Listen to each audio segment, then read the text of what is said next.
our heads po and in the presence of our dear God. Napakabuti mo, Panginoon, wala kang katulad, wala kang kapantay, walang salita na ihahalin tulad kung gaano ka naging mabuti sa aming Panginoon. Ang kilos at gawa mo, Lord, ay talaga naman pong kamangha-mangha, Panginoon. Salamat sa isang linggo, Panginoon, na hindi mo kami iniwan, hindi mo kami pinabayaan. Lahat ng aming mga pangangailangan, Panginoon, ay yung pong ipinagkaloob, Panginoon. Sinuplayan mo kami, Lord God. Panginoon, salamat, Lord, sa patuloy na pag-iingat, Panginoon. Sa patuloy na pagbibigay sa amin ng kalakasan, karunungan, Panginoon, na nagmumula sa iyo. Lord, grabe ka, grabe ang pagpapala mo, Panginoon.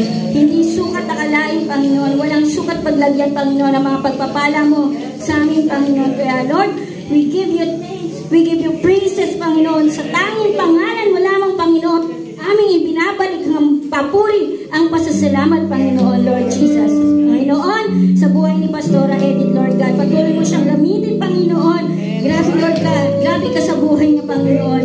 Yung mga gawa mo sa buhay niya, Panginoon, hindi namin kayang lubos na isipin, Panginoon. Lord, patuloy mo siyang pagpalain, maging ang pamilya niya, Panginoon, na nasa Malayo, nasa Davao, Panginoon. Ibuhos mo ka sa kanila, Panginoon, ang nag-uumapaw na pagpapala. At alam ko, Lord, lahat po ng mga desires ng puso ni Pastora Edith, Panginoon, ay ibibigay mo sa kanya sapagkat, Lord, nakikilala mo ang anak na ito, Panginoon, na patuloy na naglilingkod sa iyo, Panginoon. Ginagamit niya ang kanyang lakas, kakayahan, talento, Panginoon, para ibalik sa iyo ang lahat ng bagay, Panginoon, sapagkat mahal ka niya, Panginoon, at alam ko, Lord God, ikaw ang magbabalik ng pagpapala ang nararapat sa kanya.